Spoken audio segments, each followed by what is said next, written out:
guys. So today, yung try ko is this. Yes. So yun guys, susubukan natin tong Glam Hair Removal Hot Wax Kit. Yes, I'll try this. And inside, it has this. May, ano ba to? Popsicle stick. Yeah, I think so. And a pan. Yan. Tapos, meron ito, yung wax. Yung wax, guys, look. Yan. When you open it, sandali, open natin. Pag in-open to, dalawa to. So, meaning, two times mo siya magagamit. And by the way, this costs 69 pesos sa Watsons. Yes, yan. Yan. In-unwrap ko na para sa inyo. Tiyan, ganon. Yan. Dalawa siya. Yan. So, susubukan ko siya, guys. And I'll get back to you later. Okay. Bye. Guys, ipakita ko sa inyo. Oops, wag. No, wag. Hindi pa ako tapos. So, ipakita ko sa inyo yung process. Tinali ko na yung hair ko kasi baka, alam nyo na, masama yung hair ko sa kukunin. Okay. So, yun. Pakikita ko sa inyo yung process kung paano ginagawa to. It's very simple. Yun. So, wait. Watch lang kayo, guys. Okay? Ito siya. Oh, sorry. Yan. Yan siya. Oh, ano ko lang. Ano yun? Pinapalamig kong konti. Yan pa, konti. Guys, pag yan, pag drip pa siya, masyadong mainit. So, we'll wait for a few minutes para you know, alam nyo na. Pag tumigas ng konti, i-test nyo muna sa, ano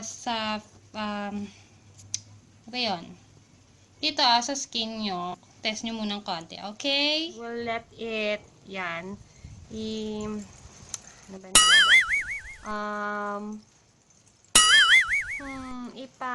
ano bang tawag doon?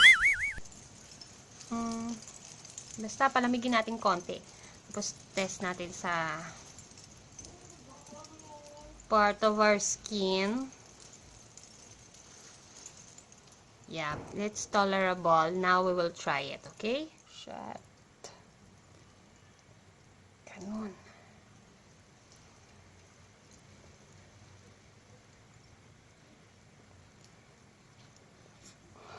Oh my gosh, guys, this is so mahirap when you're doing it alone. But it's worth it, okay? We'll wait for it to harden. We'll check nga. Not pa. It's so malambot pa, guys. We'll wait to make tigas-tigas, okay? Guys, hawakan lang natin ng ganito. Tapos, ipipeel natin from here kasi my hair is going from here. Okay, guys? Later na lang. Yon, yan. Ganon. Pag natuyo na siya, saka natin ipipil, okay? So, kunin natin ito yung nasa taas. 1, 2, ganon. Okay. So, yon. Ganon.